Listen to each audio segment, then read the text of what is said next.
ছেলে যদি কোনো বক্তব্যে বলে থাকে যে আল্লাহ সত্তাগতভাবে কোনো স্থানে অথবা আরশে আছেন। আসসালামু আলাইকুম ওয়া রাহমাতুল্লাহি ওয়া বারাকাতুহু। বিসমিল্লাহির রহমানির রহিম। আমাদের সকলের শ্রদ্ধেয় বাংলাদেশের শীর্ষ পর্যায়ের একজন আলেম হযরত মাওলানা আল্লামা নুরুল ইসলাম উলিপুরি হাফিজাহুল্লাহ তাআলা হযরতের কিছু বিষয় নিয়ে আমাদের কয়েকজন ভাই আপত্তি করেন। তো আজকে আমরা হযরতের থেকে দুটি বিষয় স্পষ্ট করার চেষ্টা করব। প্রথম বিষয়টি হচ্ছে যে হুজুর, আপনার এক বক্তব্যের মধ্যে আপনি বলেছেন যে আল্লাহ তাআলা সর্বত্র বিরাজমান। আবার আমরা যে বক্তব্যটা পেশ করেছি সেখানে আপনি বলেছেন যে আল্লাহ তাআলা সকল কিছু সৃষ্টির পূর্বে যেমন ছিলেন এখনও তিনি তেমনই আছেন। এখন এই দুইটা বক্তব্যের মধ্য থেকে কোন বক্তব্যটি আপনার নিকট সঠিক বা কোন বক্তব্যটি আপনার নিকট আহলুস সুন্নাত ওয়াল জামাতের বক্তব্য অথবা আপনার সর্বশেষ বক্তব্য কোনটি? বিসমিল্লাহির রহমানির রহিম। নাহমাদুহু ওয়া নুসাল্লি আলা রাসূলিহিল কারীম। আমি যে সমস্ত বক্তব্যে বলেছি আল্লাহ মানুষের সমাবেশেও থাকেন, বিভিন্ন স্থানে মক্কানে তমক্কানে থাকেন, এই মর্মে যেসব বক্তব্য দিয়েছি, এইসব বক্তব্য পবিত্র কুরআনের এবং হাদিসের বিভিন্ন বরাত সহকারে দিয়েছি। কুরআন হাদিসের যত স্থানে আল্লাহ কোন স্থানে আছেন বলে উল্লেখ করা হয়েছে, যেমন কোথাও বলা হয়েছে সমস্ত লোকের সাথে সাথে থাকেন, কোথাও বলা হয়েছে 3 জন মানুষের সমাবেশে আল্লাহ থাকেন, কোথাও বলা হয়েছে 5 জন মানুষের সমাবেশে আল্লাহ থাকেন, এমনকি এক পর্যায়ে আল্লাহ বলেছেন ওমা কুন্না গায়বিন, আমি কোথাও অনুপস্থিত নই।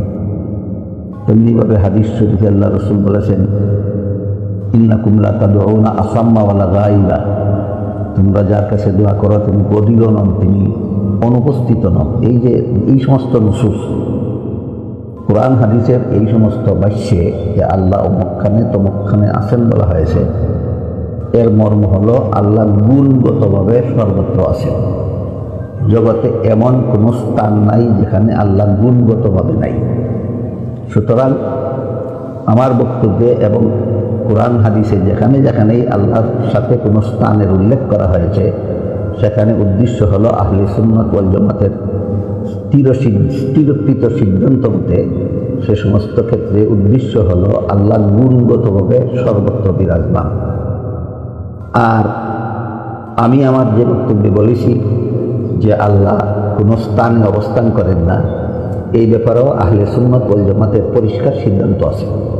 সেটা হলো আল্লাহ সত্তাগতভাবে কোনো স্থানে অবস্থান করেন না। আল্লাহ স্থান সমূহ সৃষ্টি করার আগে যেমনভাবে স্থান ছাড়াই বিদ্যমান ছিলেন, সমস্ত জগৎ সমস্ত স্থান সৃষ্টি করার পরও আল্লাহ ঠিক তেমনিভাবে স্থান ছাড়াই বিদ্যমান থাকে।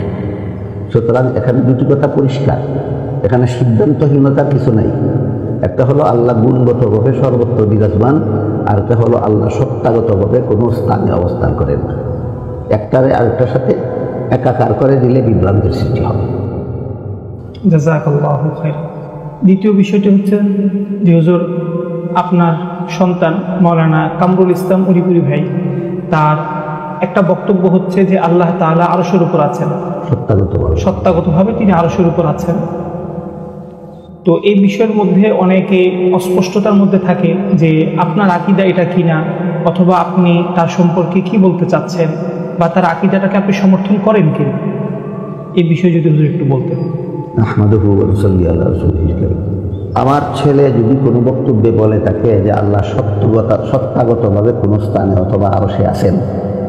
আল্লাহ সত্তাগতভাবে আরশে, সত্তাগতভাবে কোথায়? আরশে। আমার ছেলে যদি কোনো বক্তব্যে বলে থাকে যে আল্লাহ সত্তাগতভাবে কোনো স্থানে অথবা আরশে আছেন, তাহলে আমার আশঙ্কা হয় সে বর্তমান সময়ের চরম ফিতনাওয়াজ লামাদাবিদের খপ্পরে পড়ে বলেছে। তাই আপনার মতো আরো বিভিন্ন জনের মুখে শুনে আমি তাকে সতর্ক করেছি যে এটা আহলে সুন্নাত ওয়াল জামাতের মতবাদ নয়, এটা মুশাব্বিহা মুজাসসিমাদের ভ্রান্ত মতবাদ। কাজেই তুমি যদি না বুঝে এই বক্তব্য দিয়ে থাকো, তাহলে এই বক্তব্য প্রত্যাহার করে তওবা করে আহলে সুন্নাত ওয়াল জামাতের মতবাদে ফিরে আসো। আপনাদেরকে অনুরোধ করে বলবো, তাকে এই কথা বলুন যে তোমার এই বক্তব্য আহলে সুন্নাতুল জামাতের পক্ষে নয়, এটা মুজাসসিমাদের, মুশাব্বিহাদের, ভ্রান্ত মতবাদের পক্ষে। কাজেই তুমি তোমার এই মতবাদ প্রত্যাহার করো, এই বক্তব্য প্রত্যাহার করো এবং আহলে সুন্নাতুল জামাতের সঠিক মতে ফিরে আসো।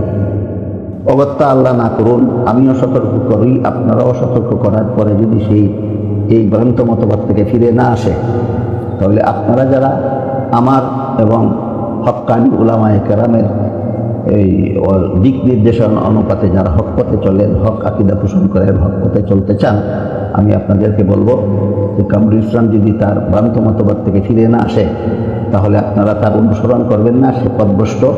আপনারা কেউ আমার ছেলে মনে করে যদি এই পথভ্রষ্ট হওয়া সত্ত্বেও তার অনুসরণ করেন, আপনারাও পথভ্রষ্ট হবেন। এই জন্য আপনারা দায়ী থাকবেন, যে পথভ্রষ্ট করবে সে দায়ী থাকবে, এর কোনো দায়ভার আমার উপর করতে হবে না।